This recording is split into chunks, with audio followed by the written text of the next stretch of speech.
Okay. What's going on, good people? What's going on, good people? Y'all know what the deal is. Let me know if I'm good. Let me know if the audio's good. Let me know if the visual's good. Go ahead and give me the thumbs up if everything is good. We got a lot to talk about. We got some celebrating to do, but not too much. But we got a lot to talk about, man. A lot to talk about. So let me know if I'm good. Thumbs up if I'm good. And we already know what the main topic is going to be. What the main topic is going to be for sure. That's a fact. Big task at hand says salute. Happy Saturday. That's a fact. Happy Saturday. Happy Saturday. You. What's going on, people? Yes, I did. I did watch the Colorado game. Shador did have him a pretty good game, man. Now that Colorado defense had trouble. Got ran all over. But you see what happens, man. You see how calm Shador is in the pocket. You see how he has command of the offense, full control over the offense too. They talked about it today. They asked Pat Shermer about how much control his quarterback has. He said he has complete control. He goes to the line with some plays. He's allowed to audible whenever he wants to audible. Yeah, so he's the real deal for sure. So he had a pretty good game though. Robbie Rodden says once DJ stumbled on that 80-yard run untouched, I knew he wasn't it. All right, man, we might as well get into it. We might as well get into it. For the first time in a long time, the New York Giants will take the field without Daniel Jones, not just injured and out or anything like that. Daniel Jones is no longer on the New York Football Giants. And a lot of people are happy about it. A small amount of people are actually upset about it. And I've even seen people, want him to go to the Dallas Cowboys and beat us on Thanksgiving, which is highly unlikely. But still, hip hip hooray. Daniel Jones is no longer a New York Giant. Now, the problem is this. You got one person that went down. You guys already know how I feel about Joe Shane and Brian Dable, but there's a different type of scenario going on with those two. And I believe those two guys are not a package deal. We could go into the 2025 season with both of these guys gone or either one of these guys back. But I will say this. Brian Dable is absolutely 100%, in my opinion, coaching for his job. And I know a lot of us don't want to win games. I don't root for losses. But a lot of us don't want to win games because we know what the big picture is and we were trying to stay in that good draft spot. But for Brian Dable has to win some games if he want to continue to be the coach of the New York Giants. And that's going to be, actually, we'll see tomorrow. We'll see tomorrow how bad or what kind of sense of urgency Brian Dable has. And we could look at the plays being called and stuff like that, the game plan. If we see some production, some productive offense, I can't even talk right now.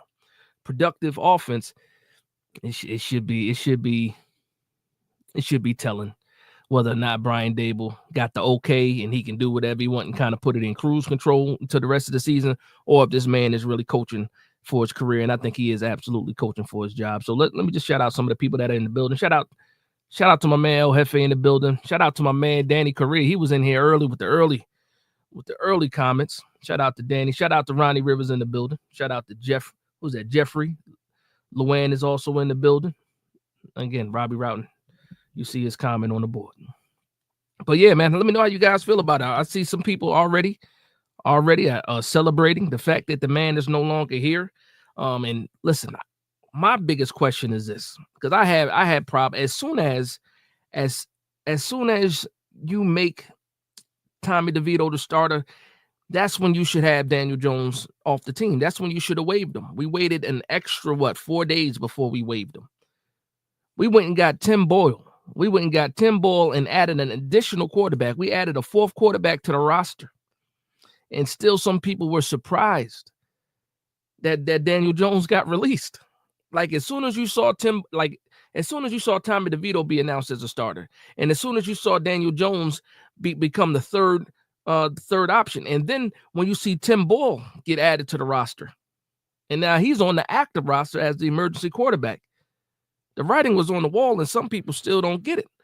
And that's crazy to me. No way should this have been a surprise to anybody.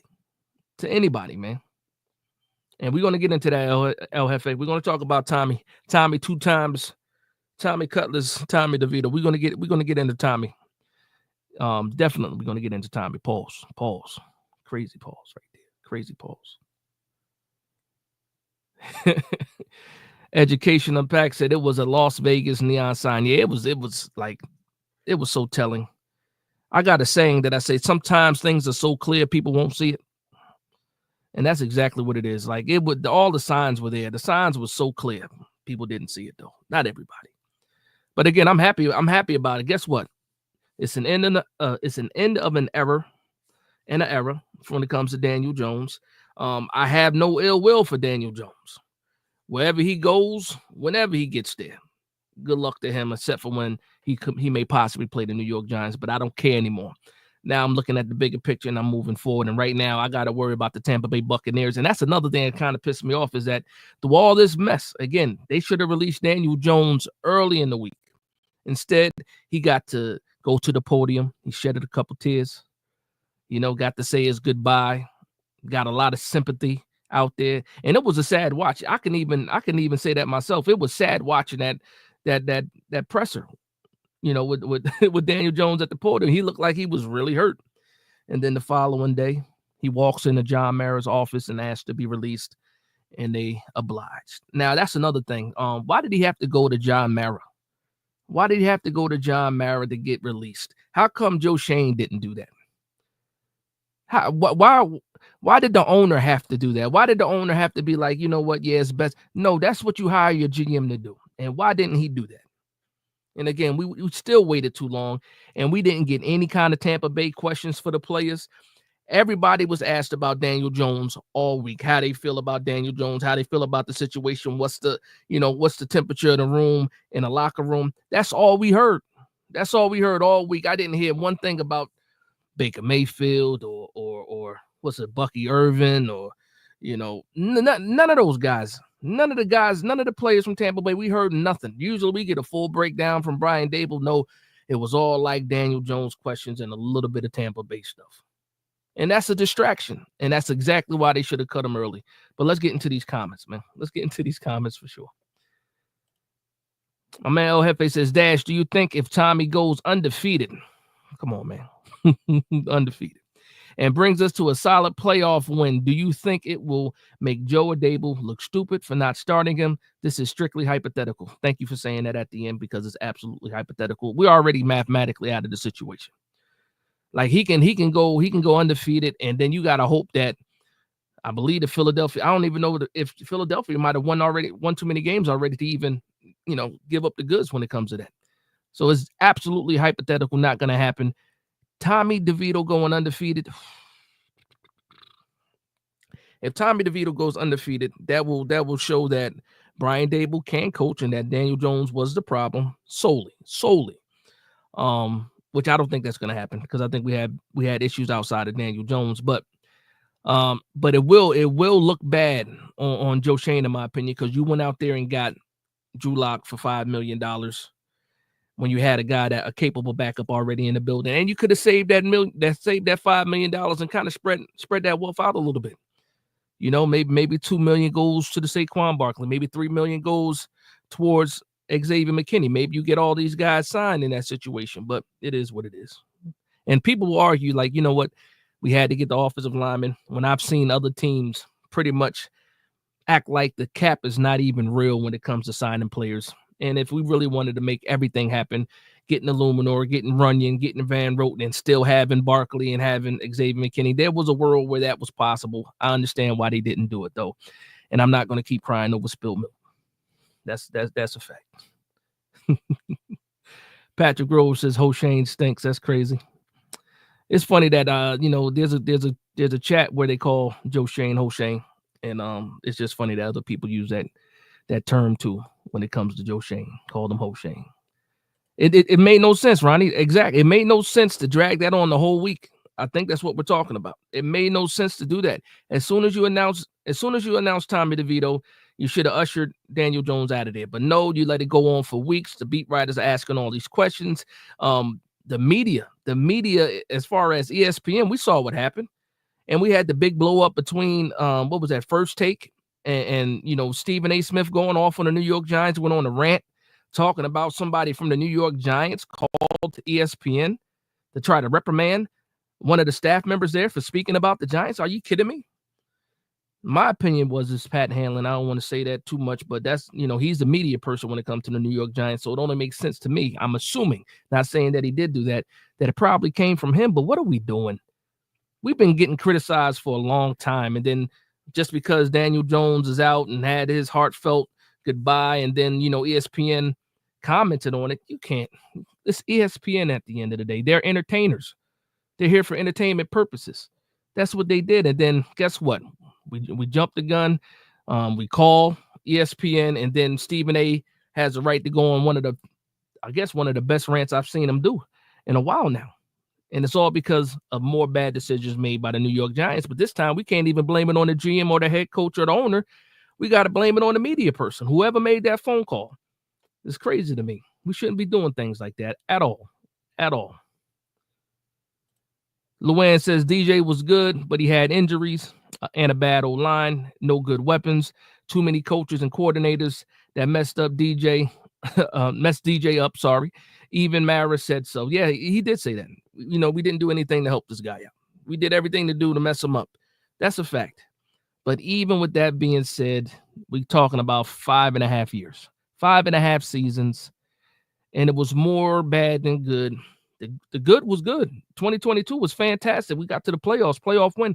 That was fantastic. But you can't tell me another quarterback that gets as many chances, as many seasons as Daniel Jones got. And yes, the offensive line wasn't good. It wasn't good when Eli was here during the end of his career. But guess what? This year, the O-line, everybody said it was better. Malik Neighbors, everybody wanted a weapon over another quarterback. We got the weapon. We saw what the weapon was doing. Those first 3 games from Malik Neighbors, he was on a historic run for a rookie. But it didn't equal wins. So you get the weapon, you get better offensive line, you lose Barkley, but you still have an okay, running game. This is before Tyrone Tracy hit the scenes. We had those big fumbles by Devin Singletary, so that didn't help. But again, he had his chances, and again, salute to him. I'm not going to talk too ill about that man. But guess what? He gets to sleep on a pillow full of money that he got from the New York Giants. And then when he gets signed somewhere else, because he will get picked up by somebody else. It just depends on when. It won't be waivers. He clears waivers on Tuesday. He'll become a free agent. He'll sign for vet minimum, and he'll be somebody's backup moving forward. And I'm curious to see what that is. Not really, but, it is what it is. My man Rocky Fresh says, we need Shador, bro, would be so lit. They comparing him to Joe Burrow. That's a good comparison. I like that. One thing I don't like when you get a black quarterback, they try to always compare him to other black quarterbacks. And when I look at Shador and I also look at Cam Ward, I don't just look at, these guys are black quarterbacks. No, these guys are just quarterbacks, period, and good one. So if you want to compare their games, you don't have to reach back and try to find I don't know, name another black quarterback. You don't have to do that, because to me, yes, he reminds me of a Joe Burrow. Also, Cam Ward kind of reminds me of Joe Burrow in his final season at LSU. The escapability, the big wild plays, stuff like that. So I don't mind that comparison. I actually like that comparison a lot. Luann says Tommy Cutlass 8-8. Yeah, let me tell you something. If something like that happened, oh my, it'd be actually 9-8, right? If he goes undefeated. My man Patrick Grove says, I miss Ernie Accorsi. That's the guy that got to see Eli Manning. And then he also back there, he said, I miss George Young. George Young came here and pretty much whipped the Giants into shape. What was that, the late 70s, early 80s when that happened? Or was that the 90s? Early 90s? I'm trying to remember now. He had to step in. And clear some things out. The Giants had their internal squabbles going on with the brothers. Yeah, they had to come and clean some stuff up. But yeah, Danny Correa says Drew Lock is mid. Guess what? We didn't get a chance to see him even be mid, man. When he got in there, he didn't do good. I did like that he took the deep shot to Hyatt when he first got in the game, but after that, it wasn't good at all. So we'll get to see Tommy DeVito. And everybody, let's not listen. We're not dumb. Nobody's dumb here. We know why they went with Tommy DeVito over Drew Lock. One was this popularity. Another thing is a hometown kid. And people got behind him last year. He had a little bit of juice last year. He went on that run, and that's what they're trying to capture again. We'll see if it happens. I'm curious. I can't wait to watch this game. It's just curiosity at this point. I'm curious to see because I do want to know what Brian Dable can do now that Daniel Jones is not in the building anymore. I want to see how he plays with Tommy DeVito. And unlike last year, when the first time we saw Tommy DeVito, Brian Dable didn't even trust this man to throw the ball. He already knows what Tommy DeVito can do. Hopefully, Tommy DeVito has developed, over the summer and got a little bit better, and we get to see what happens tomorrow. Hopefully, he's hitting guys on stride and taking the shots. At least do that. At least make the games entertaining. Luann says DJ was good under Pat Shurmur. Yes, he was. Yeah, and I argued with a lot of people that first year. I saw the spark. I don't know where that guy went. Joe Judge and Garrett took that guy away. He was a guy that would throw the ball, gunslinger in that rookie year. Athletic, wasn't afraid to chuck the ball. Yes, he had a lot of interceptions, but he also had the most touchdowns he's ever had in his career in his rookie season. He's never gotten close to that again. That's bad, man. That's bad. Shout out to my man Tyrone Hall. He said, "What's good, Big Dash? What's going on, Tyrone? What's going on, brother?" Jeffrey Harrell says, "I really don't like none of the quarterbacks in the draft." There's a lot of people that feel that same way. I'm not going to argue with you. Some people got different flavors, different likes, and stuff like that. Like I said, for me, if we're picking in the top 5, there's only 2 quarterbacks I want in that situation, and that's Shedeur Sanders or Cam Ward. We'll see if Jalen Milroe comes out, and we'll see if Brian Dable is still here. Because if you let's just say that Tommy DeVito gets a couple of wins and we end up picking out of the top 5 and we're like picking at 7 or 8 or something like that, and Jalen Milroe comes out and Brian Dable still has the job, you go and get Jalen Milroe, because the kind of offense that Brian Dable wants to run, where the quarterback is also athletic and is a threat with his legs, Jalen Milroe is that guy. Strong arm, still needs some developing. Maybe you get a bridge quarterback in here, but you're not going to keep a guy like Jalen Milroe on the sideline for long. It's just too much talent there. But also, if we're in the top 5, it's either Shedeur Sanders or Cam Ward for me, period. Robbie Ryan says, "We got a lot of games. Our opponent's under 500. We got a shot." No, yeah, listen, it's a real thing. If the defense can turn around and stop the run, and then the offense be complementary, like if we can score some points, if the Giants could score points, period, the record would look a lot different. If we just average 21 points a game, we probably have four more wins this season. If we can just average 21 to 22 points, and that's like an average around the league, if we can do that, we probably have 3 to 4 more wins, and then we'll be possibly in the wild card hunt. But no, we can't score points, man. We can't score points. Patrick Grove says Milroe looks bad tonight. You know what? I stopped watching the game because I came in to do the show. So I don't know what the score is. Last time I saw the score, it was 3-0. That was it. So you let me know what the score is right now, but it was 3-0. Maybe I'll put it on in here and watch it. Nah, that'd be too distracting. I'm a big Alabama fan. I can't do that and try to run the show at the same time. I'll be a horrible watch if I'm watching the game and trying to talk to you guys at the same time. I get too invested when football is on the television. Just me being honest. Patrick Grove says, I meant Joe Shane stinks. What did it? They said Joe Shane was in Miami today, or the Giants were in Miami today watching Cam Ward. I did see that. We know that they went to Colorado. If it wasn't last week, it was a week before that. So they've been looking at these quarterbacks. They've made their runs around the country trying to follow these quarterbacks and watch these guys play. So they're doing their due diligence. It's just that, are these guys going to be the guys in May or late April that get the pick? We'll see what happens. Again, you guys know how I feel about it. You know how I feel about Warren Moon talking about old. Oh, yeah. Oh man, don't do that, John May. Cam Ward reminds me of Zach Wilson.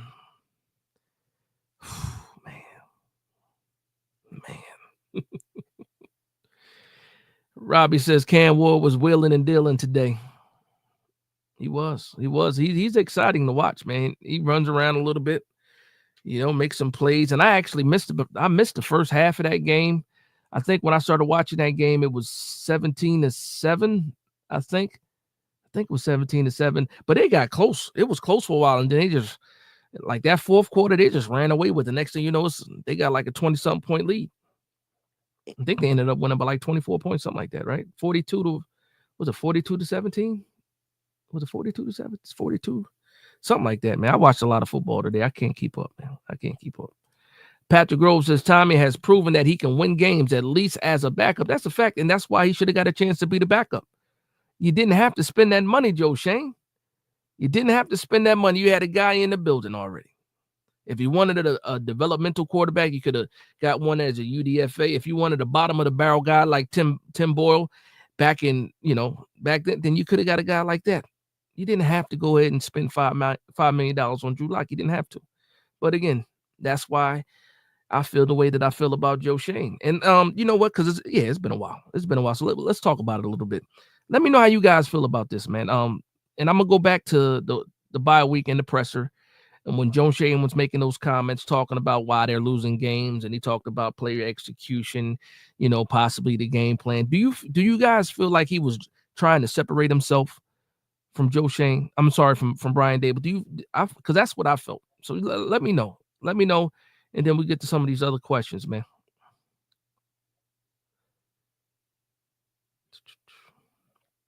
Milroe's arm is stronger. He does have a strong arm. Rocky Fresh says, I think Milroe is going to be a bust, bro. He's not an accurate thrower. He is not.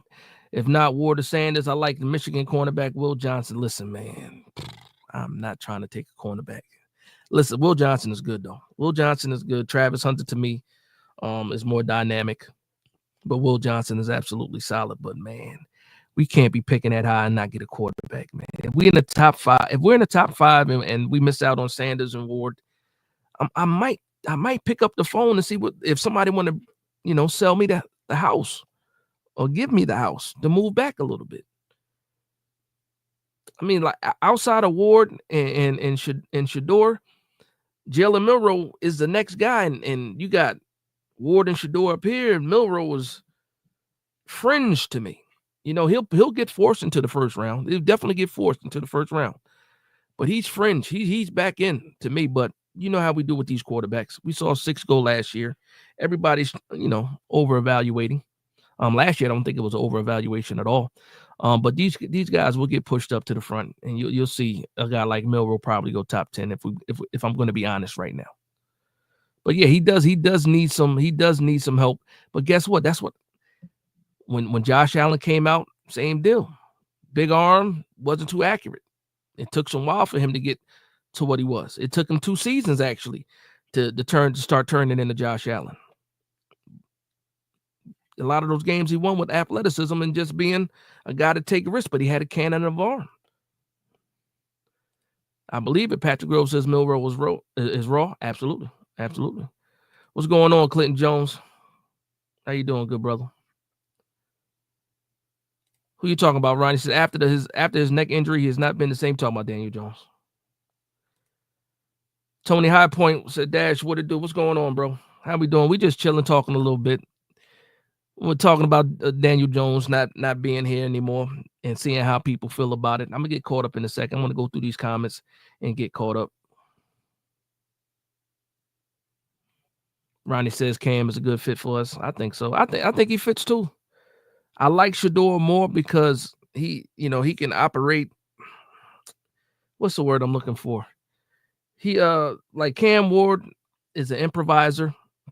Shador Sanders is more structured. Now he can also improvise as well, but I just think the pre-snap and the post-snap, and it's not like the levels are like it's not like they're far apart between Cam Ward and Shador. I just think Shador Sanders is just a tad bit better and a tad bit quicker as a processor. I think that. I really do think that. Like I said, he has full control of the offense. I don't know if Ward has full control of the offense because he might have. He might have it, but we'll see what happens. But I'm gonna do a full breakdown between Shador and Cam Ward. I'm gonna work on that, get all my notes and stuff, and then probably hopefully record that sometime soon. There's no rush because again, we're college season is not even over yet. We got the playoffs and stuff like that. Maybe that's something I do in January or sometime after the college playoffs. Maybe I'll do that. Let me know if you guys want to see something like that. Pause. Let's see what else. SETI079 says, I like Drew Aller. He's a sleeper in the second round. I think Aller goes, Drew Aller goes back. I think he goes back to school. But I think everybody's looking at what Cam Ward did, where he was possibly a day 3 guy last year, and he came back and had a fantastic season. Got some Heisman nods, and now he's looking like one of the top quarterbacks in the draft. Guys like Drew Aller, Nussmeier is another one, and Nussmeier has fallen off. I don't know what happened to Nussmeier. Like 3 games ago, I was like, yeah, Nussmeier is one of those guys too. And then he just had some bad performances, man. But Drew Aller is one of those guys that probably would benefit going back to school, I think because he can turn around and become like maybe the top quarterback in 2026, possibly. He's another guy that's raw with a big arm. Hirsch for real says nobody has Josh Allen arm. He has an amazing arm. But it's some guys that can sling it. There's some guys that can sling it, and like I said, Milroe needs some. He has to work on that accuracy, but he has a cannon, strapped to his shoulders for sure. Now Josh Allen again is different. Shout out to my man King One Supreme with the $5 super chat. He says Shador smiled when he asked about playing in New York. Perfect timing. Yeah, I saw the clip. It was from his own podcast. I think it's called Too Legendary, the podcast for Shador Sanders. And he was talking to, I think it was one of the other teammates. And he was saying that, they saw that they saw that Daniel Jones got benched. And they were talking about, I would like to see you play with Malik Neighbors in New York. And he just smiled and tried to do the no comment thing. But yeah, I saw it. Yeah, I saw it. For sure, I saw it.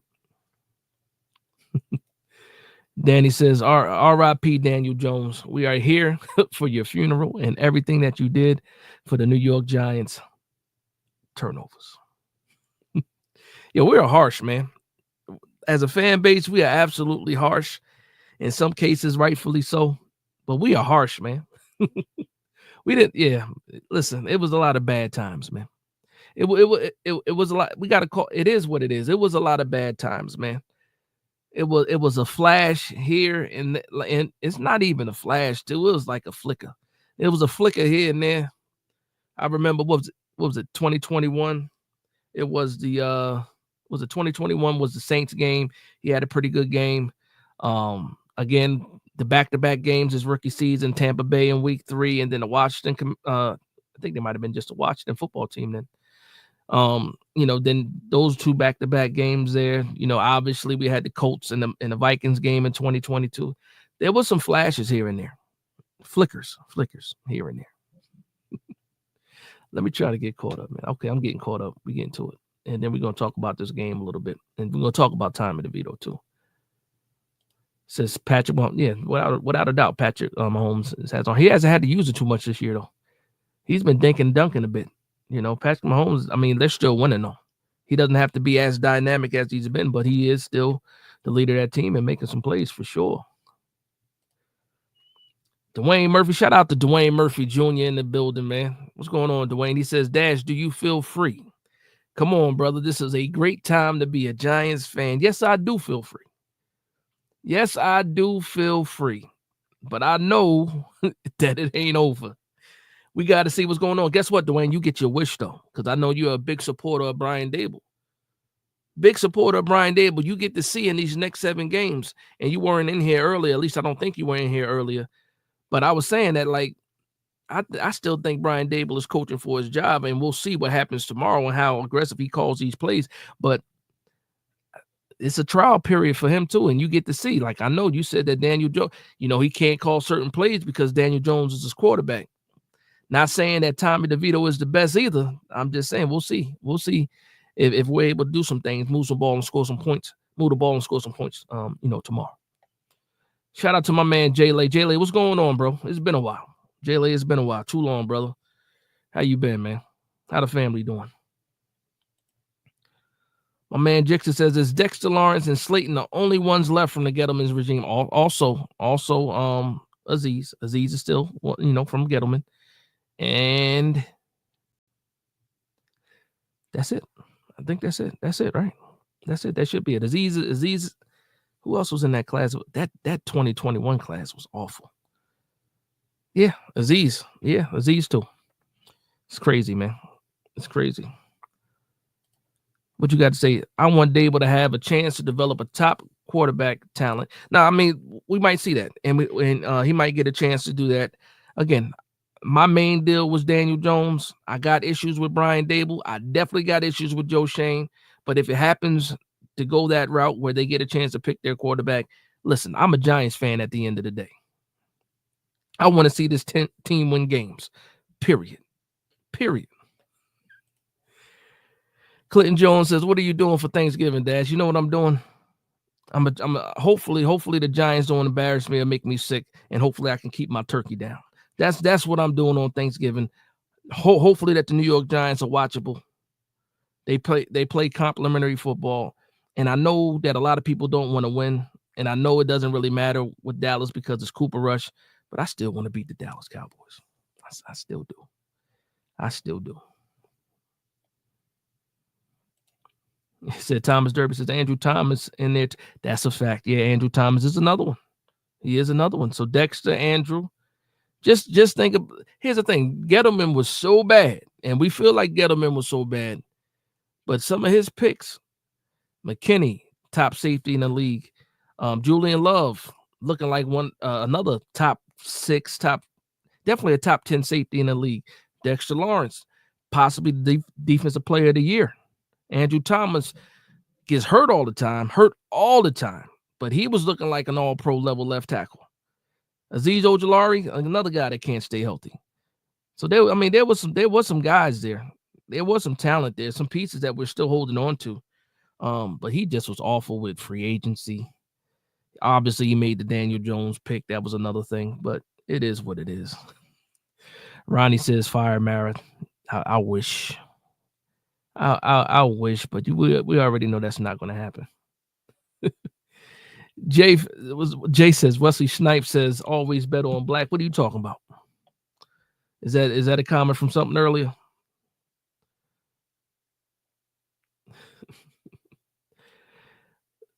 Ronnie says, I got issues with the damn organization. All right, so now I'm gonna shift the conversation a little bit.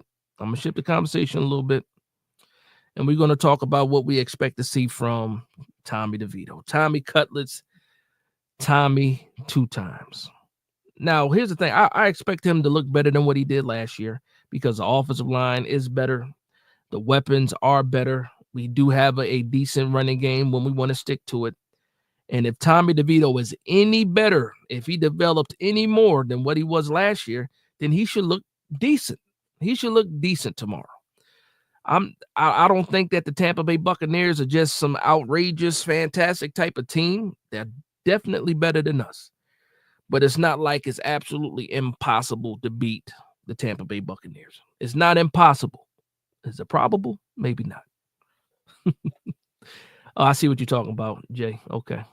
Talking about Cam Ward and Brandon Brown throwing that into. Yeah, and that was another thing too, because listen, I've been arguing with people all week on Twitter all week about how I feel about Joe Shane. I put out comments about Joe Shane, and people in here trying to fight me in the comments, man.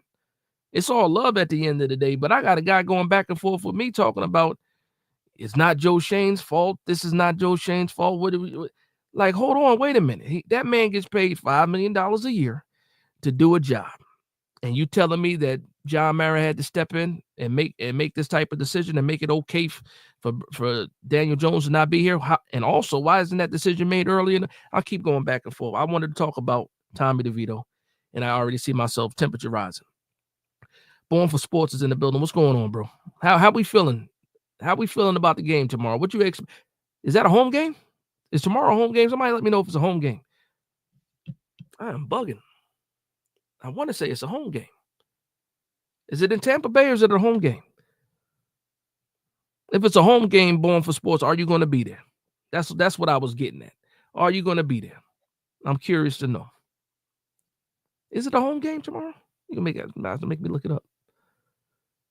It is a home game. Thank you, Rick Torture. He says Cutlets first home win. Okay, thank you for letting me know. Yeah, I thought so. So my man Born for Sports will be in the building. He is a season ticket holder. Shout out to the 330 crew, section 30, section. I'm drawing a blank. That's crazy. Section 330, section 300, something like that. Correct me, please, because I know I'm murdering it already. Yeah, it's a home game. Thank you for letting me know it's a home game. Yeah, it's a home game. True. Okay. I just wanted to make sure because I was thinking like it is a home game, right? Yeah. So I expect to see Tommy DeVito's pops. The camera will probably show his family. I expect to see Tommy DeVito's agent. That's something that they like to do from last year too. I expect to see all the circus, the Tommy DeVito circus from last year. I expect to see all of that. I expect to see all of that tomorrow. And that part of it should be fun. If he throws a couple touchdowns or big plays, I expect to see the Tommy DeVito going on too, man. And guess what? And no matter how anybody feels about it, it was fun to see Tommy. Section 330. Yeah, sorry. Section 330. I was calling you Section 300. I knew it was 3. And you say it all the time. I apologize, brother. I apologize, man. But yeah, Section 330 crew for life. Shout out to those guys, man. They got a family. They got a family over there, man, that are big New York Giants fans. They hard-earned money at these home games every week. I mean, not every week, but every home game. They're there, tailgating, having fun before the game. And every time the New York Giants have let these guys down this season. Born for Sports, my man Jorge. Best of luck tomorrow. Hopefully, you get to see a home victory tomorrow, man. Hopefully you get to see a home victory. Hopefully, the New York Giants play some good ball. Hopefully. Shout out to Jersey, man. Jay-Lay says if Mara promotes Brandon Brown to GM and drafts a black quarterback, Mara is officially invited to the cookout. I don't know if Brandon Brown gets the job, man. I put out a tweet earlier this week. I said, you know what? Actually, it was this week. And I was like, you know what? Joe Shane was doing what he normally does, pissed me off. And I was like, you know what? I'm making Brandon Brown an interim now. I'm giving him a 7-week tryout to see if he can actually run this team or see if he can do something better to try to do a spark like Brian Dable saying he needs a spark. I would do that and see if Brandon Brown can do some things in these 7 weeks. What is he going to do? Is we're already in the middle of the season in the thick of it, so it's not much more you can do outside of managing the roster, practice squad, making some movements and stuff like that. And actually, that's pretty much what Joe Shane does. So, yeah, I wouldn't mind seeing Brandon Brown. I wouldn't mind seeing him get a chance. But I doubt if we get rid of the regime, I doubt we save anybody. Maybe some positional coaches. Maybe, some people that are familiar with, the players, but outside of that, I don't know if we keep anybody from this regime, if everybody got to go. Oh my gosh. My mom ain't even telling me that. So Born for Sports says it's supposed to snow out where, so I might not, out where you live. Okay. Because I'm about to say my mom in Jersey still. She ain't tell me about no snow. She usually tell me what the weather's like. She said it was cold.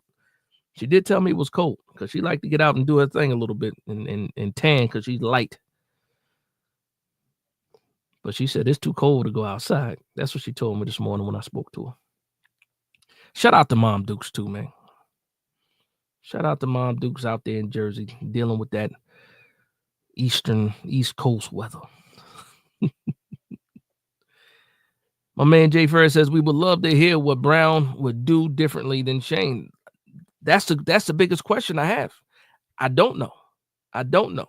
I just know that I don't like Joe Schoen, and it's petty. I understand it's petty. It's absolutely petty. It's actually nothing that Brandon Brown could do. Even if he got the job, he will just be taking over the day-to-day, but the foundation or the template is already there for Joe Schoen. He would just run it how or similar to what Joe Schoen is doing right now. It's nothing that Brandon Brown can actually do. So you're absolutely right. You're absolutely right. I still would like to see it. Oh man, you all the way in Connecticut. How long is that drive? How long is that drive on a Sunday? I know the drive back has to be horrible. Horrible. Shout out to you though. Shout out to Connecticut too. They're part of the tri-state area. Shout out to them guys. Sean Jackson, what's going on, Sean Jackson? He says, didn't the Giants have one of the longest tenured black GMs in Jerry Reese and Mark Ross as his other top black executive? Didn't Tyrod Taylor start a few games last season? So why would they draft a black? Oh, I'm assuming that you mean why wouldn't they draft a black quarterback? All I know is that they haven't. And again, it is what it is. I like the two top quarterbacks right now happen to be black this year. Just happens to be that. I want one of those guys. And it's not just because, well, it's not at all because they're black. I want the best quarterback. And again, it just so happens that they have to be. I can't wait for Arch Manning. Shout out to my man, Thunder in the building, says, Big Dash, what up? What's going on, Thunder? Ronnie says, Shane is petty. He is petty. We saw it in the Hard Knocks. He was mad. He was mad at Saquon Barkley or how bad the negotiations went in 2023. And he kind of dragged that into 2024 negotiation where he was pretty much over it. I don't care what anybody says.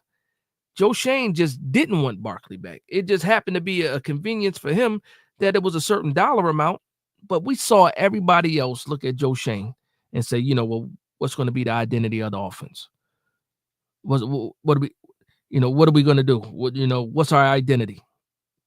And he said, it's the year for Daniel Jones. And then you turn around now, and guess what? Barkley's not on the team, and Daniel Jones is no longer on the team. Fired. What Trump used to say, you're fired. You're fired. Jay says, I actually think Cam Ward does media in a way Mara would like. I think they both do, actually. I think they both do. We see him at presses. Like, again, Shador has the narrative that if there's a narrative going around that he's, super duper flashy, combative, argumentative, and all these other things. But I don't see it. I know on the field, he absolutely is on the field. And Cam Ward comes across as, clean cut, not flashy, humble, so I get why people say that. I just think that both of these guys are what they are and are good options for the New York Giants. I'll leave it at that.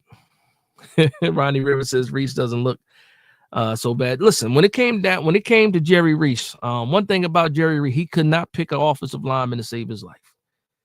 He could not pick an offensive lineman to save his life, but he can pick edge rushers and defensive line. That's one thing Jerry Reese could absolutely do. Jerry Reese was fantastic when it came to wide receivers too. Jerry Reese could pick a wide receiver, defensive line, but when it comes to the offensive line, he could not pick an offensive lineman to save his life. I got issues with how the New York Giants handled the Jerry Reese situation. Even though a lot of people want to give that first Super Bowl to Ernie Accorsi because that was Eli Manning and a lot of Ernie Accorsi's last picks that were a big part of that first Super Bowl, not the first Super Bowl, but that 2007 Super Bowl. Jerry Reese, man, was the GM for 2 Super Bowls. We go to the 100th year, celebration, the beginning of the season. And correct me if I'm wrong, but Jerry Reese wasn't even out there, and he was the GM. They brought Dave Gettleman back. So Dave Gettleman gets a ticket, but you telling me Jerry Reese can't get a ticket? Are you kidding me? Now, I understand, yes, he was part of the regime that benched Eli Manning, but he was also part of the regime that held up two Lombardis. I didn't like that. It rubbed me the wrong way. It rubbed me the wrong way. But again, it is what it is. It is what it is. You could tell. Oh, yeah, you could tell Barkley hated Shane. Yeah. And then also, again, I'll keep going back when we talk about the Hard Knocks. When we talk about Hard Knocks, when he was talking, when he called Saquon Barkley, it sounded so fake. Just all the small talk. Oh, are you in New Jersey? Where you at? This, that, and you can tell Barkley was done. You can tell he was done, and it sucks, man. It sucks. But it is that's spilled milk, man. I hate talking about spilled milk, but yeah, man, it killed a lot of the energy, man. It getting rid of Leonard Williams, even though we got a pick back for him. We saw Dexter Lawrence talk about it. What was it, last week? Or no, talked about it this week. He said it's a business. Hey, they traded away my best friend. That's what Dexter Lawrence said. They traded away my best friend. It's a business. He talking about Leonard Williams. Like, those are small shots for the people that are not, paying attention closely. Those are shots being thrown at the GM.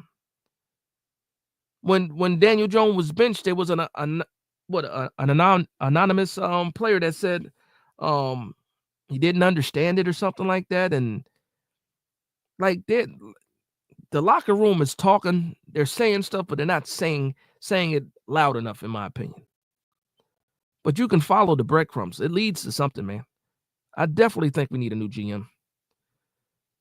And if we had to keep one of them, if I had to pick between Joe Schoen and Brian Daboll, I'm taking Brian Daboll. And I've been yelling at Brian Daboll. I might feel different tomorrow.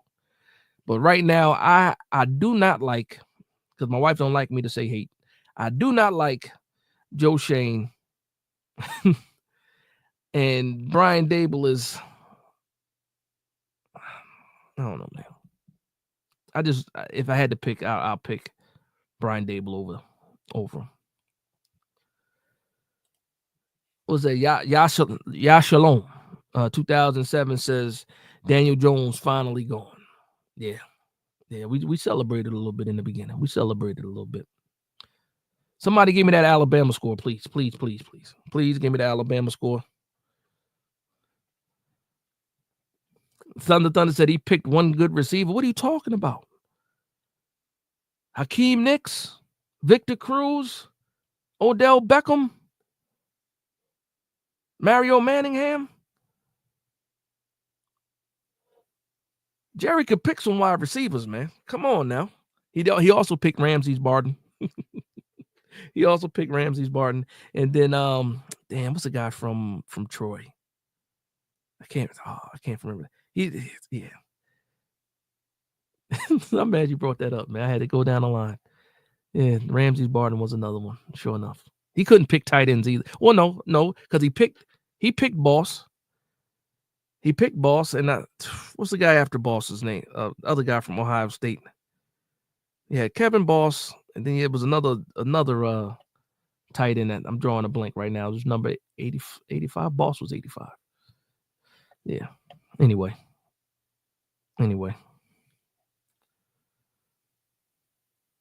He said that's a fact.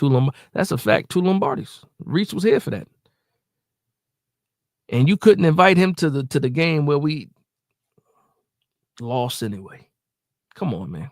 Had everybody else out there. If you invite Dave Gettleman to anything, Jerry Reese should be right there too. Now, Mark Ross is different. Mark Ross got the job at on NFL Network and started, trash talking the Giants a little bit. But when Jerry Reese I still don't know where Jerry Reese is. Somebody let me know where Jerry Reese is. Is he still in football? What is Jerry Reese doing? I'm gonna have to Google search Jerry Reese to see what he's doing right now. I don't know where Jerry Reese is. Somebody let me know. Actually, you know what? Don't let me know. I don't even care. I was just curious. My man TD Minus says Shane is just one of those guys who fakes the funk and everyone sees right through the BS. That's a fact. That's a fact. Well said. Well said. Yeah, he let the old line go. That's a fact. Jerry Reese did do that. He did do that. Yeah, I told you he can't pick offensive lineman to save his life. He couldn't. Thunder also agrees when he says, I will take, he said, me too, I would take Dabes over Joe Shane. Yeah, man. Ronnie says, I need a new GM. That's where I'm at. I agree with you guys. That's where I'm at, man. And you know what's crazy about it?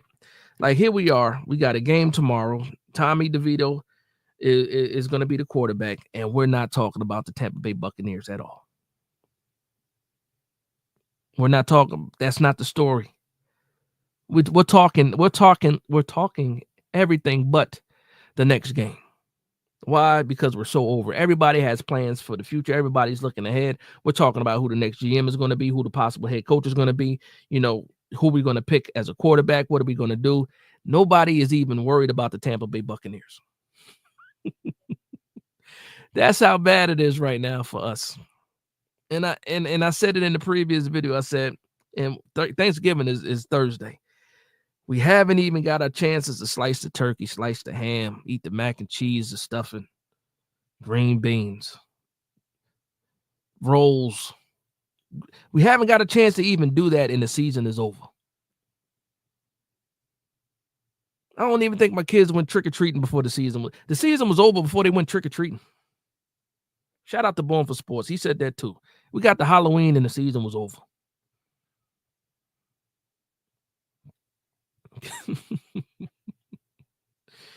Man.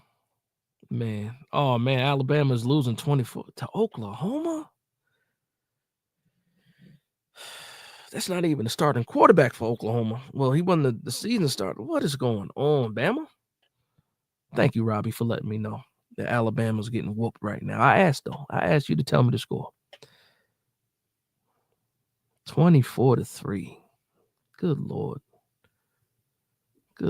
And now everybody lets me know. Everybody let me. 24-3.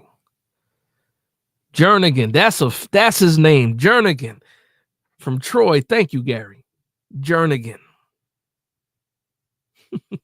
Jarrell Jernigan. That was his name. Jarrell Jernigan. That was another wide receiver slot guy that we picked up. But again, I think that Hakeem Nicks, Victor Cruz, Odell Beckham, Mario Manningham, those guys outweigh the Ramses Bardens and the Jarrell Jernigans. And also the Adrian Robinsons, the JPP tight ends, and every other, you know, what was the tight end that we got? Actually, no, I don't want to go down memory lane anymore. But there was another tight end that we got that wasn't that good, but supposed to be an athletic tight end. I think he came out of Oklahoma before we got Evan Ingram. But look, don't even look that guy up. Don't worry about it. It is what it is. Come on, don't do that.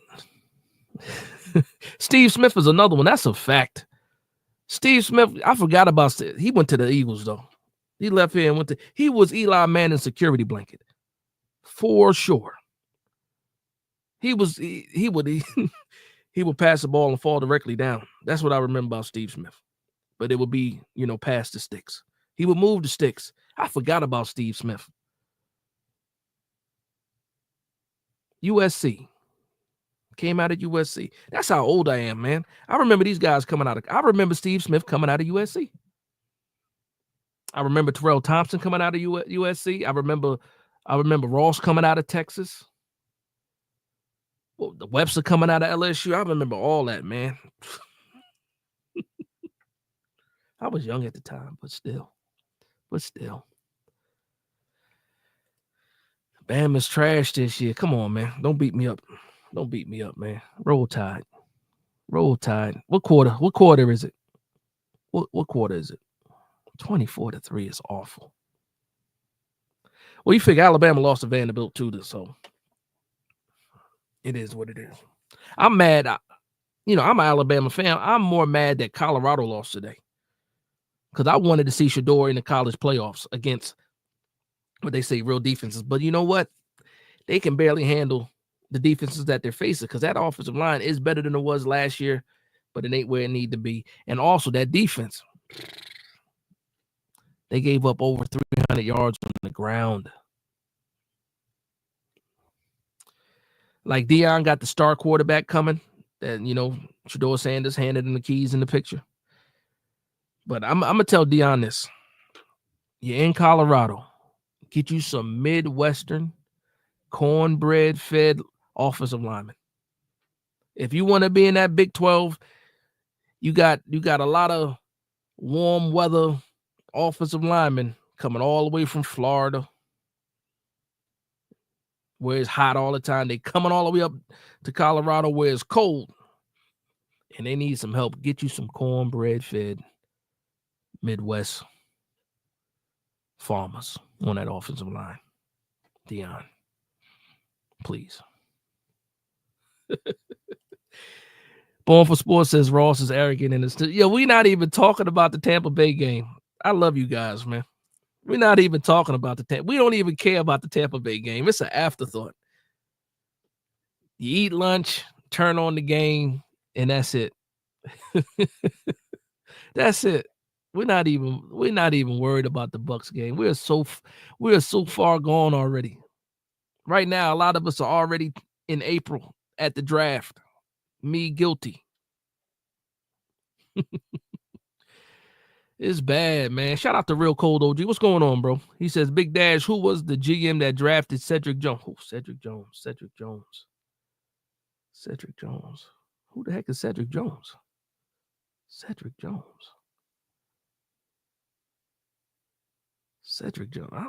Who's Cedric Jones? Listen, we only had a few. We only had a few GMs. It was Corsi, Reese, Gettleman, and now Joe Shane. So it was one of those guys. Who is Cedric Jones?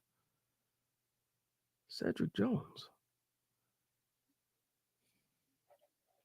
I don't know.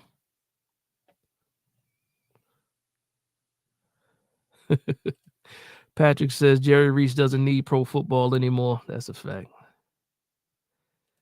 It made me mad too, Jay. Jay Ferris said the McLeod thing pissed people off too. Yeah, it did. It did. Who was it? Brian Burns that talked about that. And again, what did you say? $500,000?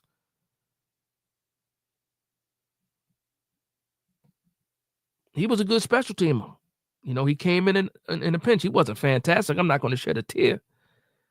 But for $500,000, no, you could have kept him. And now what? He's with the 49ers now. And the 49ers are struggling too, so it is what it is.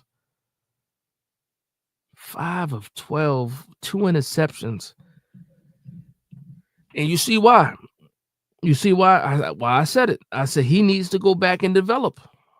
He was third on my list, and then he was fringe. People look at his athletic ability. What was it? 2 weeks ago, he had 4 rushing touchdowns. He only threw for like 112 yards. If that. He's with DeBoer, first year at Alabama. I've seen him grow and develop. His passing game has gotten better. But again, 5 for 12, 2 interceptions, and it's Oklahoma. And we ain't talking about old Oklahoma. We're talking about this year's Oklahoma. No. You might have to go back. That's a fact. Yeah, we could talk about the game. See, thank you, John May, for bringing it back. Kayvon Thibodeau is activated. That's something that I didn't think was going to happen this week.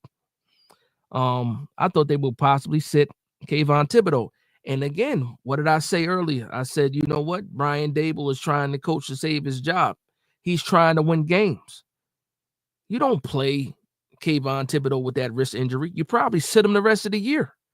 If you're not trying to win games, I think Brian Dable is actually trying to win games. He knows this. The seat is hot. The seat is hot. Kayvon being activated. Yeah, will he start tomorrow? That's my question. I really don't know how bad the injury was either, though. It was only 4 weeks he had to get surgery for it, so maybe it wasn't that bad. But still, maybe he has some type of wrist wrap. I'm pretty sure he's going to have some type of wrist wrap or something like that on it. But I'm curious to see how he looks. Definitely going to need him. Definitely need him. For sure need him. I saw Timon Fox got waived too, and I like Timon Fox. But, you know, it is what it is. So is it AL or is it just Al? You just let me know. I'm going to say AL because it's caps. But AL, Al, has anyone thought what is the plan if Tommy wins more games than we expect and lose drafts. Yeah, that's what we've been talking about, Al. That is something that we're absolutely. Well, I'll speak for myself. That's something that I'm absolutely scared of. Like, as me being a Giants fan, I want to see the New York Giants win. Absolutely, I'm rooting for the wins. Tomorrow, I'm going to be rooting for the team to win. Like, I'm still in my rational mind right now.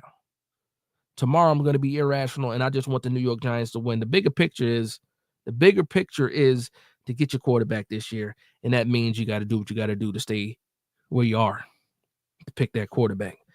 But on game days, I'm irrational. I think that we can beat anybody on game day. So right now, you're talking to a rational person. But yeah, if he wins tomorrow, that's what it is. If he wins tomorrow, it's like fantastic, but maybe look good, but don't win. Oh man, I hate being in this position right now, man. I hate it, man. I hate it. I hate it. He said, why would we be worried? Danny says Jerry Reese is reportedly interviewing for the Arizona Cardinals GM. What? Not over what's his Olsenford? Not over him. Reese was fired from New York Giants in 2017. Yeah, no, he not only that, he was fired after they benched Eli Manning. Let's keep it a buck. He got that Monday after they benched Eli Manning and they put Geno Smith in there and they lost to the Raiders. He got his pink slip. McAdoo got his pink slip, and it was a wrap for Jerry Reese after that. They ended Eli Manning's streak for starts. And the story about that is they were gonna let Eli Manning actually start the game to keep his streak alive. And Eli said no. He said, if you're gonna bench me for the whole game. I don't want to go in there. He put his foot down and he said, oh, okay. Like, come on, Eli. You had that streak, man. Eli was like, I ain't having it, man. I don't blame him either. It's disrespectful. Now, at the time, Eli wasn't my best friend at the time. Eli was checked down. Eli, he would throw it in the stands. At least he wasn't throwing interceptions. But Eli was not my best friend in like 2017, 2018 and stuff like that. He was not my best friend. Still love Eli. First time, first ballot Hall of Famer. Let's say that. And again, congratulations to Eli Manning, because, with all this news this week, we forgot. Eli Manning made it as a semifinalist. He's right there. He is eligible to be a first ballot Hall of Famer. And I believe he gets it. So shout out to Eli. But again, another story that got buried because of all this crap the New York Giants are talking about. It is what it is. It is what it is. Patrick Grove says we will still have to trade up and it will be costly. Yeah, I mean, if we're still top 5 and we need to get to like the 1 or 2 spot, and it's a team like the Jaguars who has a quarterback, or the Patriots that already have a quarterback, then that's one thing. Right now, I believe we are in the 3rd spot right now, if I'm not mistaken, after the Browns won. So it's the Jags, is it the Titans at 2? I think it's the Titans at 2, and then the New York Giants. And the Titans might actually take a quarterback too. So we got to get in that 1 or 2. We got to get either the number 1 spot or the 2nd spot, because I don't think Will Levis stops the Titans from drafting a Cam Ward or Shedeur Sanders if they're there. I forgot where the Carolina Panthers are. Carolina Panthers are behind us because they won more games. But yeah, man, listen, when you really look at it, the whole front part of the top 5 are all 2-win teams. All 2-win, at least the top 4 are 2-win teams, because Raiders are right behind us with 2 wins. If we win 1 game, we can drop as far back as 7 or 8th, and then we're like out of it at that point. So it's a slippery slope, for real. It's a slippery slope. Shout out to my man Joseph Wilcox with the $5 super chat. He says, Ernie, of course, he drafted Cedric Jones. Who is Cedric Jones? Who? I can't remember Cedric Jones. What position did he play? Cedric Jones. 1st round with the 5th pick. Safety? Was he a safety? Cedric Jones.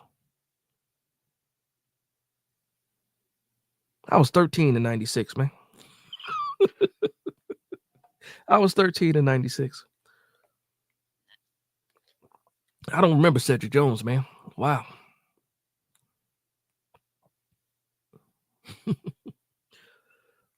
Was that 8th grade? Good Lord, man. Sonoris Moss. Let's see that. Yeah, those were Ernie guys. Yeah, sir. Yeah, I forgot about Sonoris. Dominic Hickson was another one. I thought Dominic Hickson was a free agent that we picked up. I want to say Dominic Hickson came from like Denver, right? It is what it is. It is what it is. Third quarter. Oh man. Milrow 2 picks. Damn, I didn't know you guys. I'm way behind. I'm like 10 minutes behind. I apologize. I'm about to go through these. Just try to get caught up a little bit.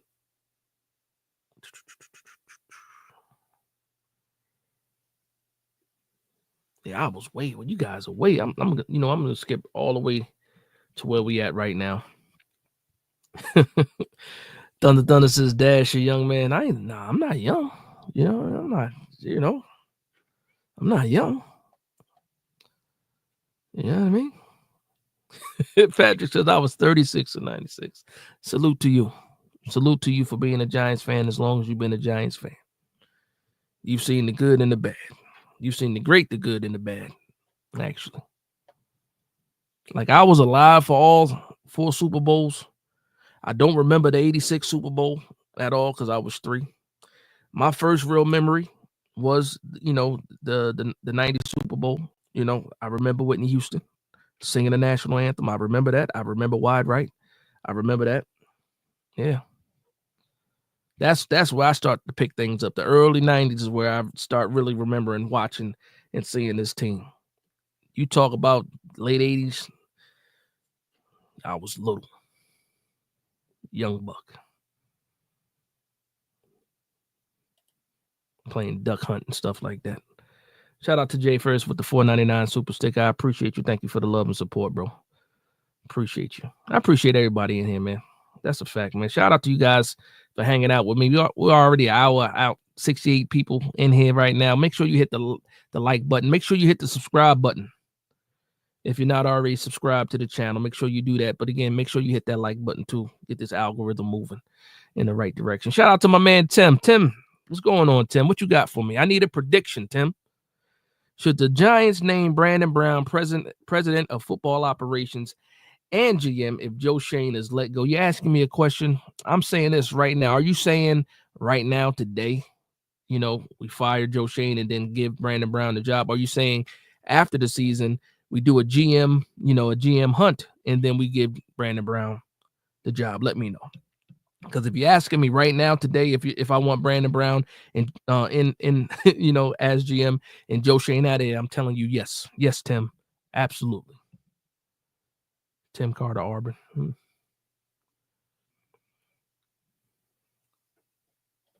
I you know what? I think the same thing. I said it in the space. Joseph says San Fran will pick up Jones. I said the same thing. I said if anybody can get the best out of Daniel Jones, it's Shanahan. All he does is get the best out of quarterbacks. The only person. Oh, never mind. But yeah, I thought the same thing. That's my number 1 pick. I was in the spaces. Some people were saying Philadelphia. Some other people were saying possibly like Miami. I thought the Ravens might be an option too. But yeah, I think San Fran is number 1 on my list. I think he could possibly land there. I think Dobbs. No, is it Dobbs? No. Yeah, I think it's Dobbs that's a backup quarterback for the 49ers. But that is a place that I thought about for sure. So I agree with you with that one. Okay, I thought so. Yeah, Hickson was drafted by Denver. Okay. Won't Stop Dream Team Entertainment says, Dash, my boy, what's going on? How we doing, man? How we doing? Shout out to y'all, man. Thunder says, I'm only 49. I'm right behind you, bro. I'm right behind you. Not right behind you, but I see you. I see you down the road, man. You're ahead of me in the track. Oh man. Tyrone Hall, 53 on 96. Oh, wait a minute. Are you saying you were 53 in 96? Tyrone, is that what you meant? Shout out to you. Shout out to you. Real Cold G says I was 18 in 96. Shout out to you, Real Cold G. Yeah. Like I said, I was 13. 96, man. I'm seasoned. Fantastic beard, too, man. My man, Real Cold G. I appreciate the beard. Shout out to the bearded people. Tyrone Hall said, 53 and 96. Salute to you, man. Salute to you. Again, another person that's seen it all. The good stuff, the bad stuff, man. Shout out to you, man. Many more years to you, too. Again, listen, in order to keep the streak alive, the Super Bowl streak alive for every decade the New York Giants have until 2029, let's get a move on it.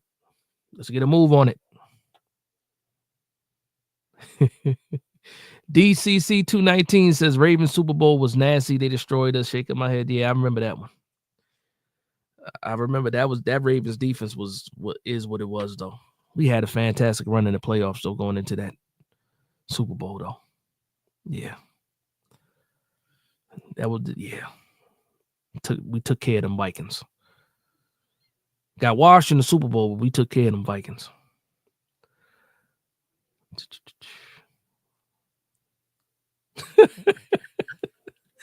Patrick Rose says I was in jail in San Francisco watching Super Bowl 42. I don't mean to laugh. But I just think it's funny that you shared that, man. You know what? I apologize for laughing. I apologize. I didn't mean to laugh like that. I was just saying that's funny. Watching a Super Bowl in jail. Not that's, you know what I mean. I keep digging myself deeper and deeper. Salute to you. At least you got a chance to watch a Super Bowl.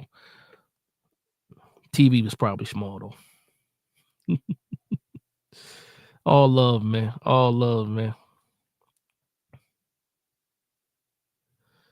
That's funny. Robbie says Brandon Brown has the job. 2 exclamation points.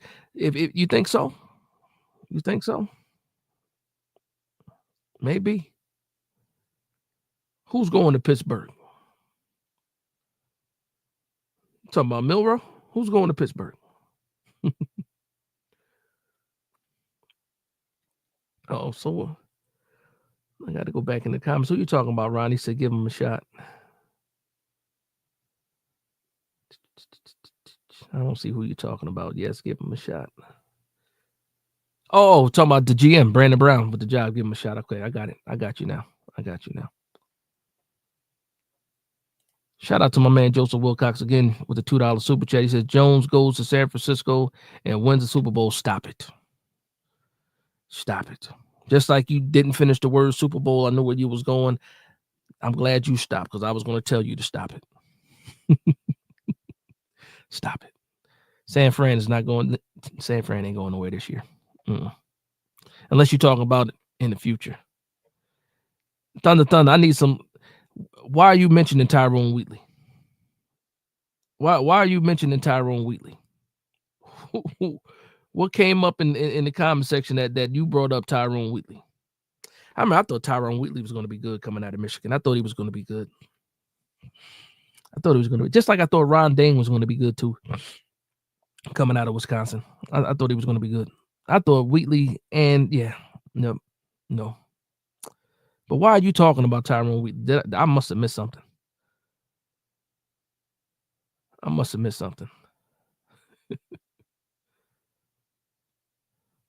He said, thanks, bro. We got to rep the beard again. That's a fact, man. Listen, I can't cut my beard off anymore. My wife, the last time I cut my beard off, my wife said, what you doing? What are you doing? It's too much skin. Grow your beard back. And I ain't cut my beard off since. That might have been 2015. Probably 20. Now I've shaved it down and kept it, neat, and messed around with, bringing the levels up and stuff like that. But my wife was like, what are you doing? grow their hair back. Now the issue, I wish I can grow the hair on the top of my head. Now that's the thing. That's what I'm missing. That's what I miss. I'm follically challenged. Shout out to Joseph. Joseph says I'm 43 in 1996. He was probably living life too in 96. 90, the economy was prosperous in 96. The internet was the internet already existed, but it was a good economy. That's one thing I remember about 96. The economy was good. Bill Clinton came in and was doing all types of wild and crazy things, but the economy was good.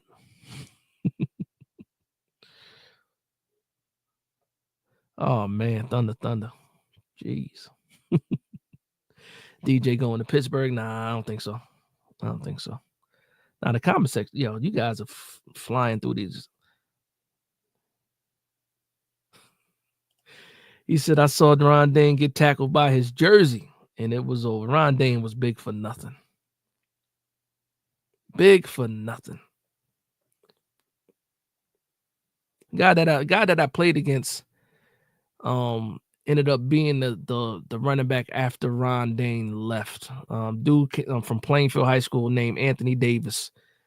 He ended up going to Wisconsin. He was a year older than me. He was pretty good. Fast. He wore the Earl Dickinson glasses though. It was funny too because he was too young to be that blind. I don't think he ever made it to the league either. He said the earth will explode if that happens. Good Lord. Big for nothing. Ron Dane was round. Darian Edwards says Giants need Jackson Dart. He said he will be our future QB. And I said it before. I like Jackson Dart. I like the swag. I think he can make all the throws. He does make some boneheaded mistakes sometimes. I think that he's not a day one starter when it comes to the NFL. He would be better if he sits for 1 to 2 seasons. I think that's the best thing for Jackson Dart. If he can do like a Jordan Love type deal where he sits for a little bit, it'd be perfect. Like for me, a perfect spot for Jackson Dart is the Rams, and I think we talked about that last week, and I said that. Shout out to Joseph Wilcox, the $5 super chat. He says, in 96, I had 3 kids, 2, 4, 6, working 3 jobs, so wife could stay home. Wait a minute, because you just told me in 96 you were 43. 43, right? Is what you said. I think you said 43. And you was chasing around a 2, a 4, and a 6-year-old at 43. God bless you. God bless you. You did say your wife, was staying home, but chasing kids, chasing young ones in the 40s. Shout out to the people that do that.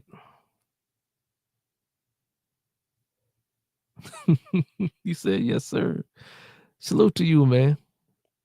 He said he's Bo Nix in this year. You calling?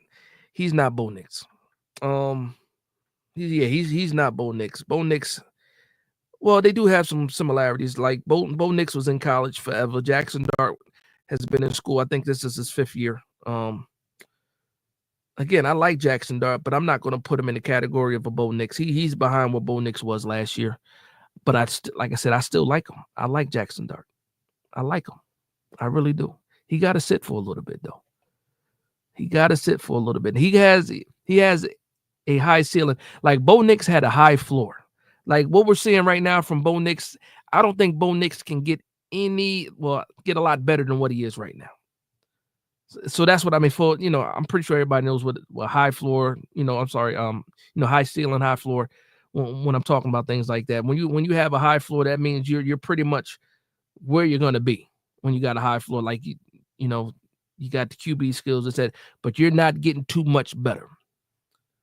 That's Bo Nix to me. For me, Jackson Dart still has a lot more that I think he can go and grow, for sure. But I understand why you say that. I understand why you say that. And again, your opinion is your opinion, and salute to that. Everybody gets one. But I like Jackson Dart for sure. Born for Sports says I also like Dart. You said I like Dart. Agree with your take. Him in the second round, send him for a year. Yeah, yeah. He might even make it. Like if he has no choice, he can't go back. I don't think he has any more eligibility left. So if he comes out, you know what? Because they just lost today. Ole Miss lost today too. They probably getting. I don't think they make the college playoff. So you really don't get a chance to see him there. But he probably gets. He's probably going to be there day 3, like the 4th round. Jackson Dart still might be there in the 4th round. And if you're telling me if we don't pick a quarterback and Jackson Dart is there in the 4th, I would definitely pick up Jackson Dart in that situation. If we don't have a quarterback and he's sitting there in the 3rd, I might take him too. But our 3rd round pick is going to be high in that 3rd round. That's still going to be a top 100 pick. So I don't know about that. But 4th round, I'm way more comfortable. Way more comfortable. Shout out to Joseph, man. Giving the history, right? He says 71 now and chasing 2 4-year-old grandchildren. So some things never change. Pop can't even get a break. 71, Pop still chasing around the youngins. Guess what, though? They keep you healthy. They keep you young. They keep your spirit up, man. That's one thing I learned. That's one thing I learned from my grandparents, man. I don't have any grandparents left. All my grandparents passed. But I remember that time when I was a kid and stuff like that, being able to see and play around your grandparents. It's a whole different type of feeling. Like, it's funny, too, because when you're a kid and you're dealing with your parents, it's like, oh, my parents can spank me if I'm bad. No, my grandparents wouldn't spank me. I can get away with stuff with my grandparents. Don't spank your kids. Don't spank your kids, please. Don't do that. Shout out to my man Unpopular Opinion Sports in the building. Now again, we get the people that drop by all the time. And whenever certain people drop by, I gotta show them love. I gotta show them support. If you are a New York Giants fan, if you are a New York sports fan, make sure you make sure you subscribe to Unpopular Opinion Sports, because he's going to give you all the New York sports information that you need. My man works hard. He puts in good work too, and very, very knowledgeable. So shout out to Unpopular Opinion Sports. And you see the name, so you can imagine some of the things he talks about. But that's my guy, man. Shout out to him. Make sure you go ahead and subscribe to that, man. Sean Jackson says my son was 10 months old wearing a Giants bib when I brought him to the last Giants ticket tape Manhattan parade in February. Oh, okay. My son is 13 now, and he didn't want me to buy new Madden because the DJ. You know what's crazy? I didn't do fantasy this year. I didn't buy the new Madden this year. I felt a certain way because I used to put up buckets with Saquon Barkley and Madden. I didn't get it this year.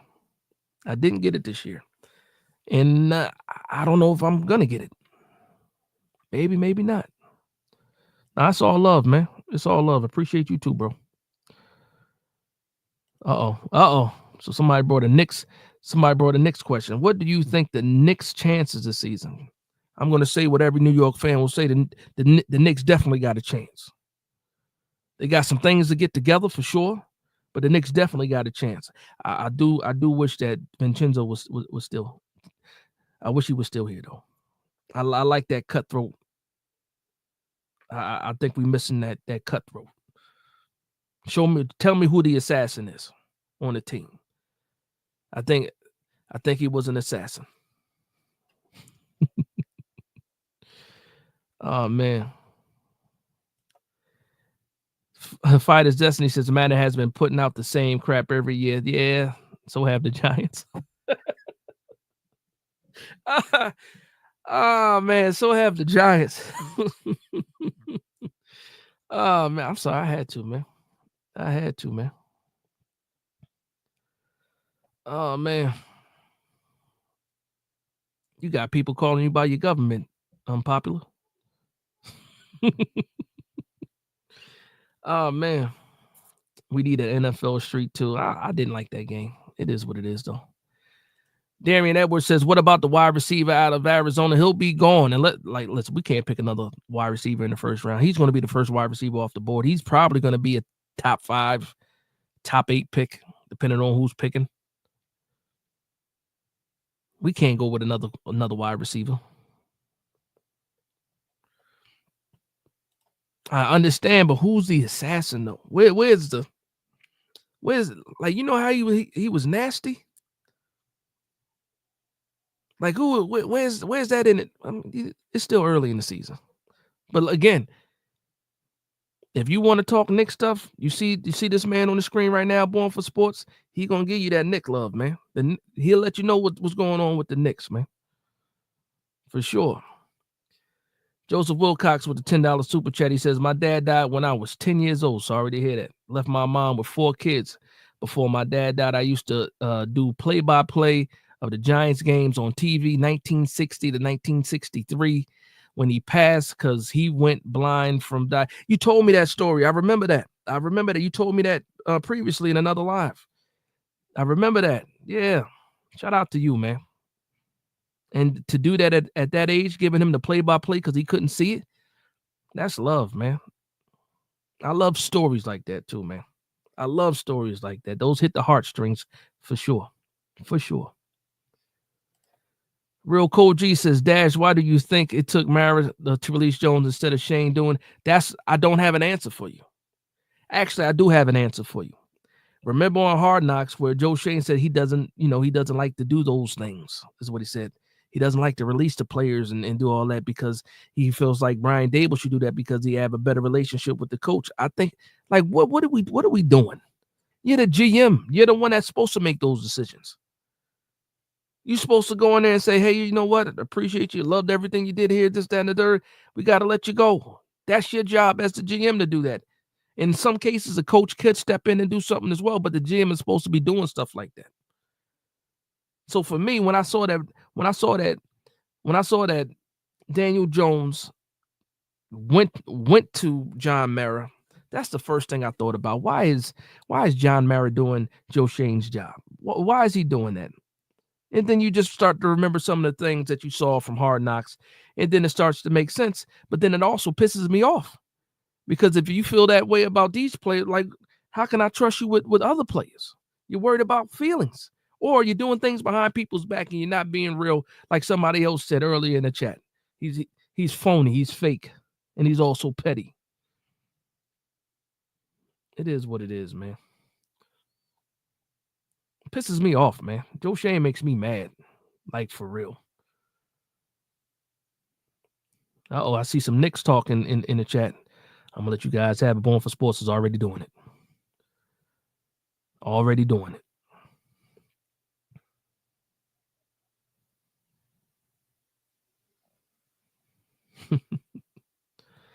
Different vibe. Yeah, we are an hour and a half in. And again, we haven't talked about the Tampa Bay Buccaneers. We probably won't. I'm going to be honest with you. We just in here hanging out, chilling, talking to each other like family does, enjoying the time. I'll say this, though. The New York Giants do have a chance to win tomorrow. Do I have high hopes for the Giants? Absolutely not. I am more intrigued than hopeful for the New York Giants. I want to see what Tommy DeVito does. I want to, like, Daniel Jones is now gone. That's the tip of the iceberg, in my opinion. He was a big piece of the situation.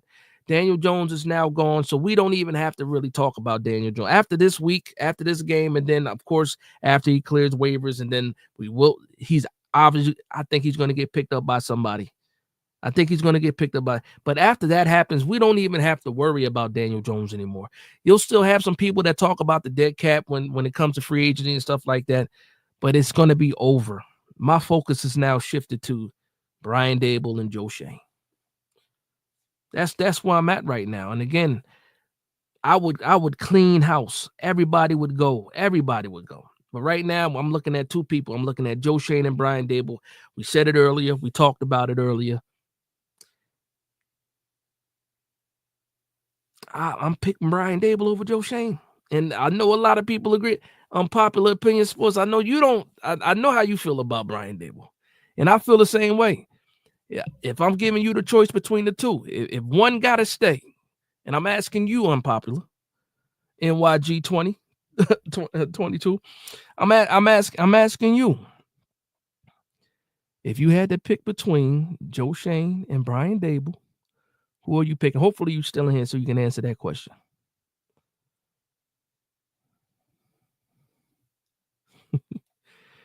He said, we got to take the QB this time, or I'm boycotting the Giants. Enough is enough. This is a year to get them for sure.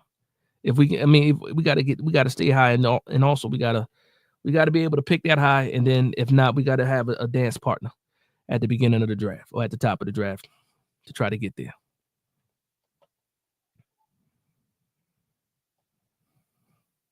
So we got going on.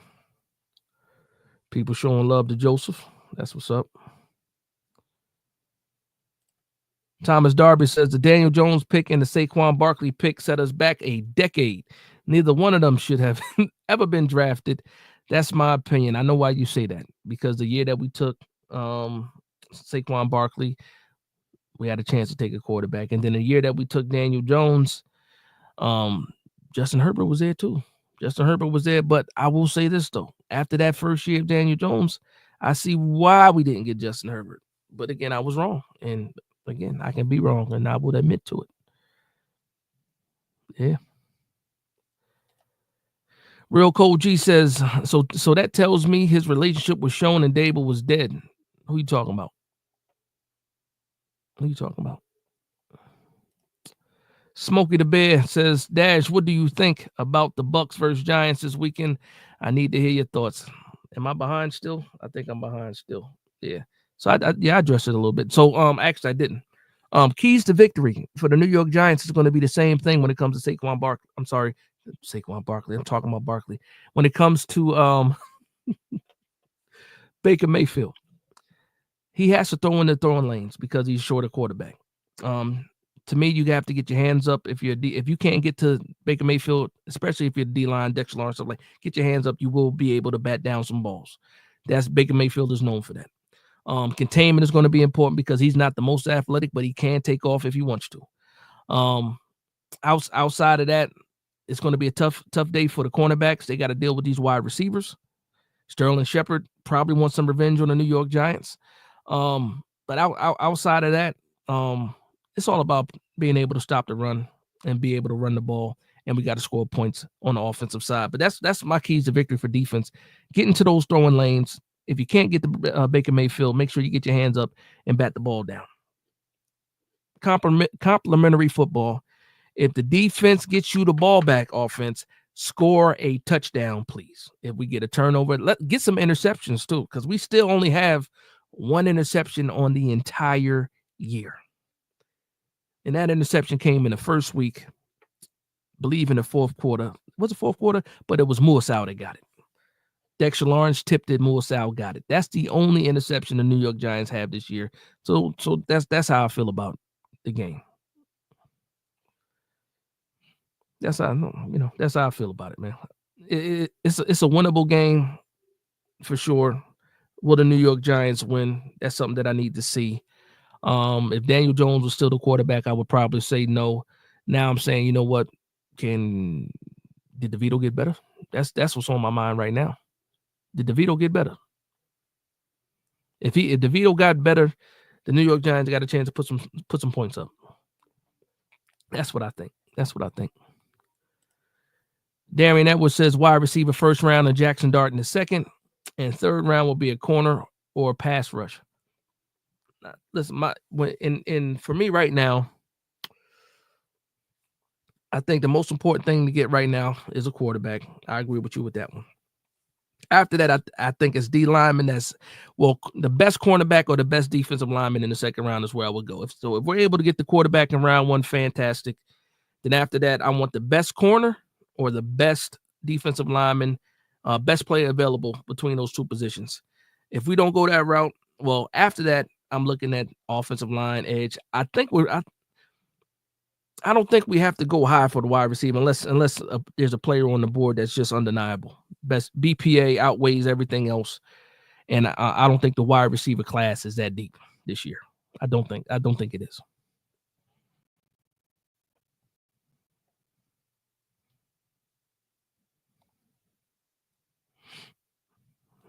See if I got the answer. You guys really talking about Shane, I see.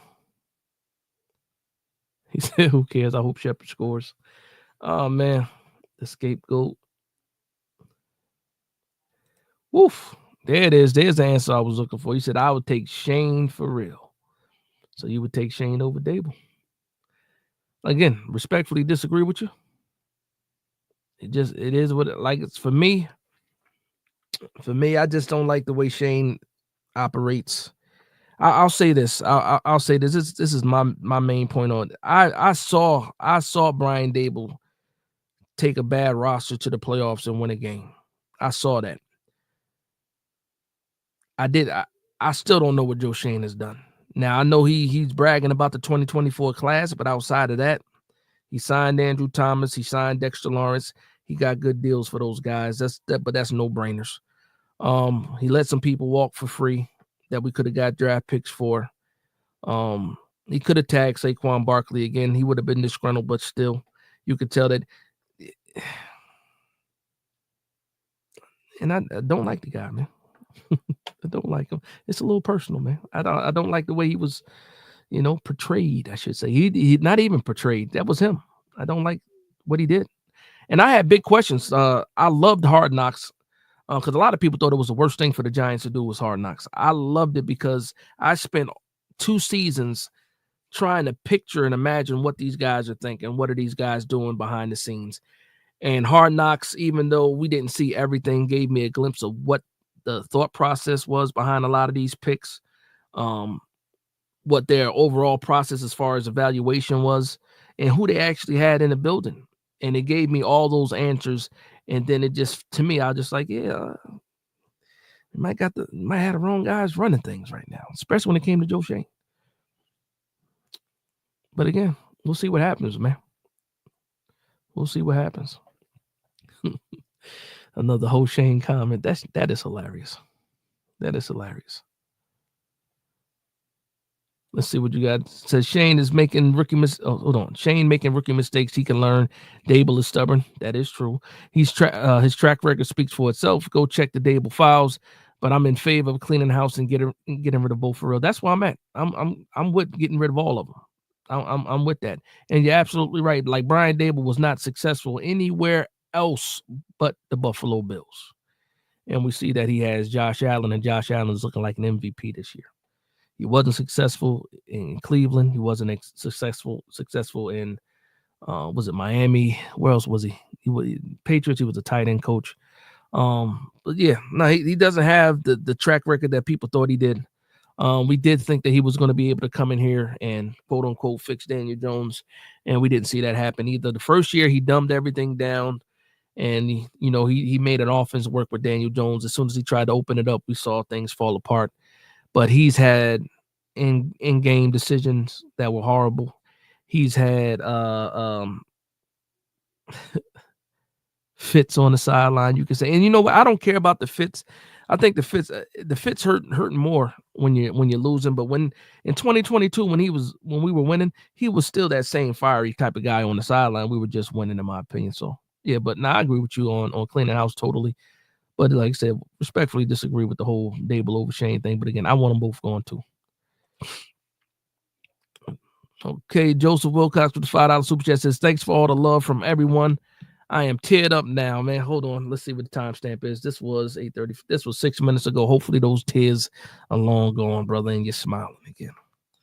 Didn't want you to get emotional. Again, you sharing with us. I appreciate that, man. I appreciate that. And guess what? That lets me know what type of community we have on this channel where you're able to share things and people are able to talk and have conversations and relate to each other. So I appreciate that, man. I appreciate that. And again, Joseph, you already know. Appreciate you sharing. Appreciate you sharing for sure. Keep the stories coming because I love stories, son. Smokey the Bear says Bucky Irvin is a nice running back too. Kid got juice and can hurt us. I'm going to tell you a secret, Smokey the Bear. I'm going to tell you a secret. Listen closely. I got an anytime score for Bucky Irvin on the game. Anytime score for him. Don't tell nobody. Oh, man. It's bad, man. It's bad. Also got an anytime for Tyrone Tracy, too, though. Try to even things out. Shout out to my man Nimma. Nimma in the building, and Nimma getting shown a lot of love too. What's going on, Nimma? It's been a while. It's been a while. And look what he says. Said NYG22, that's my man, Unpopular Opinion Sports. Says fire Joe Shane and Brian Dable, promote Brandon Brown and Mike Kafka as the head coach. Interim. I assume you're talking interim. Like right now, like we lose to the Bucs, you fire both of those guys, and then Brandon Brown and Mike Kafka, and that's what I'm assuming you mean. Are you talking about 2025? Let me know. We are almost 2 hours in, man. I appreciate y'all, man. I appreciate y'all hanging out with me, man. Really do. Jay Ferris says these guys don't get it. You don't trade down or try to find QBs on discount. That is your only priority. Hold on. These guys don't get it. You don't trade down. Or try to find QBs on discount. That is okay. I get what that's the only priority is getting the quarterback now by any means necessary is what I think you mean. I think that's what you mean.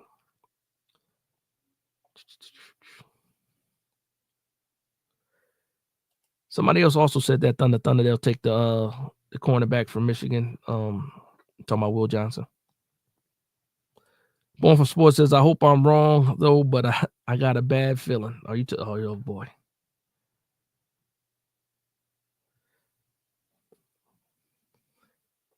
Damn, the Knicks lost tonight. I didn't even. Damn. Shout out to my man TP Way the Giant in the building. He says, Dash, what's good? Oh, I'm sorry. What's the word? Peace, chat. Y'all ready for DeVito to save us? I can't wait to see the comments on that one. Good Lord. You guys are hilarious in here tonight, man. Shout out to TP, though.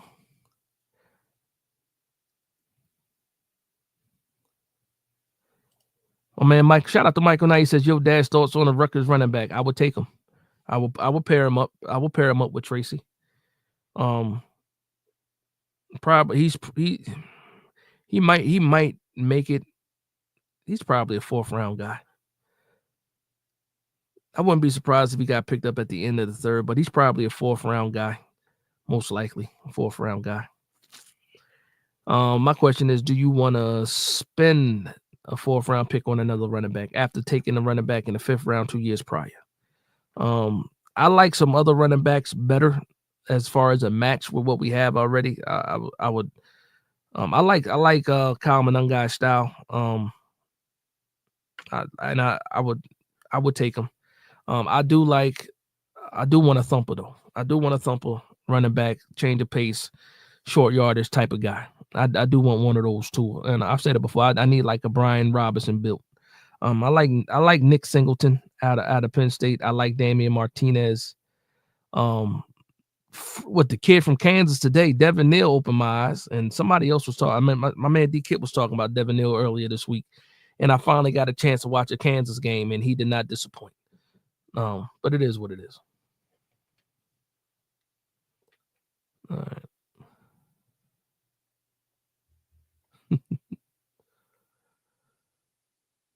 Boy, Ohio State. Yeah. But again, shout out to the 63 people in the building. Taj Brooks is another one. Yep. Make sure you hit that like button too while you're in here. Get out the chat and go ahead and hit that like button. Let's go ahead and get this algorithm taken care of and stuff like that. But I'm gonna wrap this thing up. Yeah, I'm gonna wrap this thing up. So you know what time it is. It's been a while. Let's get the predictions. We got enough people in here. We can see some predictions. Let's get some predictions on the game. The New York Giants versus the Tampa Bay Buccaneers at MetLife. Will the New York Giants get their first home victory? Will the New York Giants get their first home victory of the season? My boy Milrow getting throttled. It is what it is, man. It is what it is. My man Darian Edwards says the Giants will win. What's the prediction? Let me know. Let me get some predictions before we get out of here. Wrap this thing up. Wrap this thing up.